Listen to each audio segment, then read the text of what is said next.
Hello, my name is Jessica Nussberger, and I'm currently a senior at the University of Houston. I grew up in Wharton, a small town about 50 miles south of Houston. My graduating class was only 203 students. After I graduated high school, I was unsure of what I actually wanted to do with my life, so I went with the norm and I got my associates in accounting. After looking at numbers now for some years, I have decided it's not actually what I want to spend the rest of my life doing.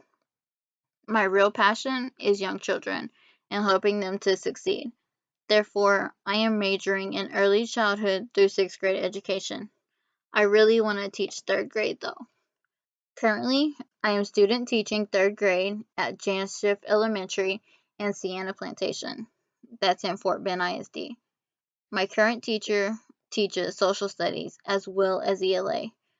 I'm looking forward to the school year at Schiff Elementary to get a real taste of what teaching is actually like. I come from a rather large family. I have 7 sisters and 3 brothers. My mother, she's widowed now for 10 years, so she has a lot on her plate. My oldest sibling, she's 38, and my youngest is 18. She just graduated from high school and actually wants to go into the education field as well. In junior high, I remember we had to take a semester of foreign language. I was not thrilled. I actually panicked. So I took Spanish. It seemed easy enough.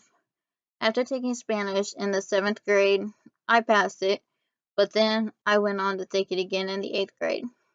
I still had not accomplished much with the language, so I took Spanish again in high school for another 2 years.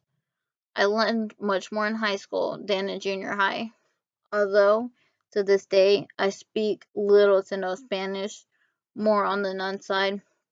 Unfortunately, I also do not have any family members that speak a second language to talk with me. My boyfriend, on the other hand, he's from the Caribbean islands. His family speaks both French and Dutch. Sometimes, during intense conversations, they tend to revert back to their native language, and it sounds so intriguing. One day, I fully intend to speak a second language. I have recently bought Rosetta Stone in 27 languages. I plan to start with Spanish as a refresher from the 4 years I took it in school. Not only that, but also the past couple summers, we have been fortunate enough to visit the Caribbean islands, and I've experienced a great deal of the French language being spoke. At times, it's awkward for me because I do not speak the language, so I just have to sit there and listen. I believe second languages are best learned through experiences and culture. Being around those that speak a different language and conversing is a great way to learn the second language. Language impacts the daily lives of members of any race, creed, and region of the world. Language helps express our feelings, desires, and queries to the world around us. Words, gestures, and tones are utilized in union to portray a broad spectrum of the emotion. The importance of communication is often overlooked.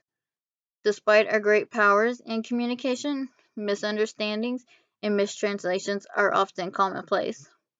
In order to travel the world, whether for business or pleasure, a desire and willingness to adapt to new cultures and methods are necessary.